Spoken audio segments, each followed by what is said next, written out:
My advice to Donald Trump tonight is move fast and keep all of your promises.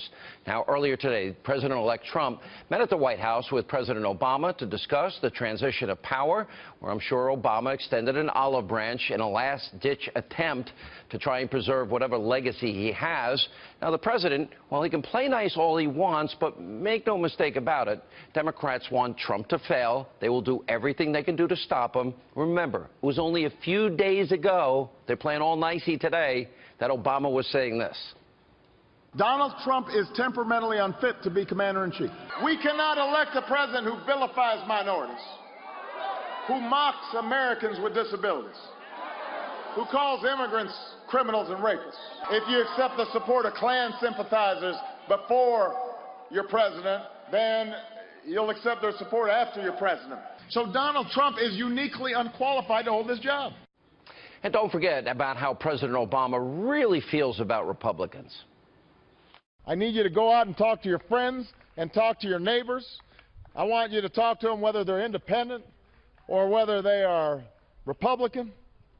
I want you to argue with them and get in their face. I don't want the folks who created the mess. I don't want the folks who created the mess do a lot of talking. I want them just to get out of the way so we can clean up the mess. We got to have middle-class families up in front. We can't, we don't mind the Republicans joining us. They can come for the ride, but they got to sit in back. Oh, got to sit in back. So inclusive. When he won, remember, he often said, I won, we won. Said that a lot. Now, keep all that in mind.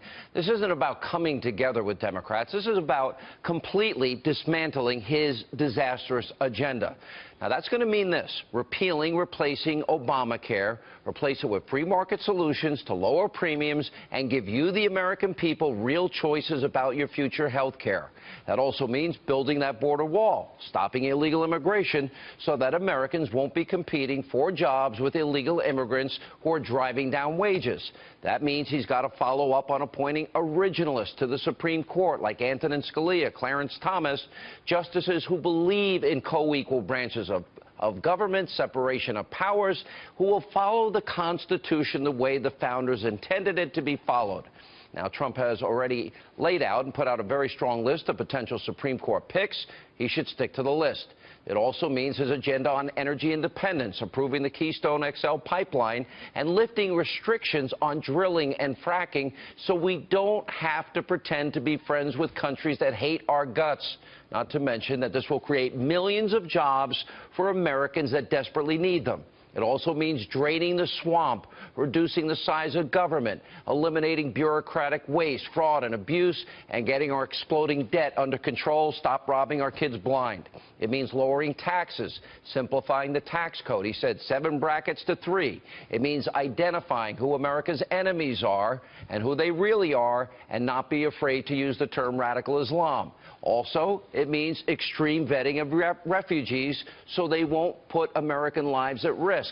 It means, of course, no more Common Core in school, send education back to the states, and it also means remembering the millions of forgotten Americans, the people who have been left behind or completely ignored for decades by career politicians, the media, the global elites. I call it the forgotten man election.